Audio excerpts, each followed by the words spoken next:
This boy had a strange idea when he saw his grandfather's corpse. He secretly slipped a mobile phone into his grandfather's pocket. However, after the grandfather was buried, the boy couldn't resist sending a text message to his grandfather due to his deep longing. Unexpectedly, a bizarre event occurred the next day. He actually received a reply from his grandfather. It was a string of strange codes. The boy was terrified. He immediately told his father that Grandpa might not be dead, and they needed to dig him up quickly. But his father didn't take it seriously. Looking at those strange characters, his father thought that someone might have taken the phone before Grandpa was buried and played a prank. Seeing that the boy still didn't believe him, his father stated another fact. The coroner had already performed an autopsy on Grandpa and confirmed that he died of a sudden heart attack. But the boy was still skeptical. To confirm that the phone was still with Grandpa, he hurried to the cemetery. He took out his phone and called Grandpa. Hearing the familiar ringtone, the boy retreated in horror. What on earth was going on? He dared not continue thinking about it and could only comfort himself that perhaps a hacker had hacked into Grandpa's phone and was playing a trick on people. After that, the boy's life returned to normal, and he gradually forgot about the incident.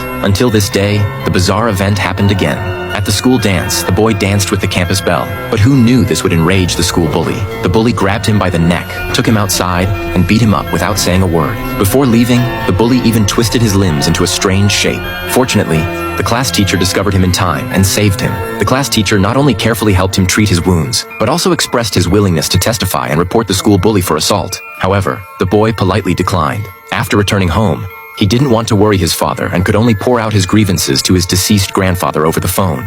It turned out that the reason he didn't report the school bully was that he was afraid of more fierce retaliation. After all, as long as the school bully was still alive, he could continue to torture him.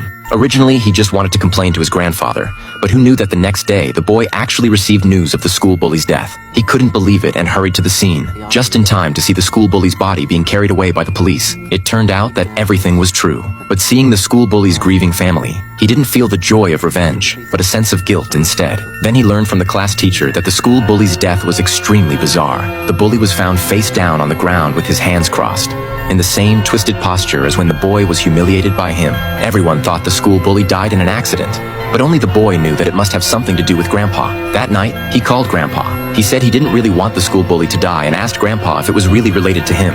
If so, please knock on the wall 3 times. After saying that, he put down the phone and waited quietly. But suddenly, Grandpa actually called him.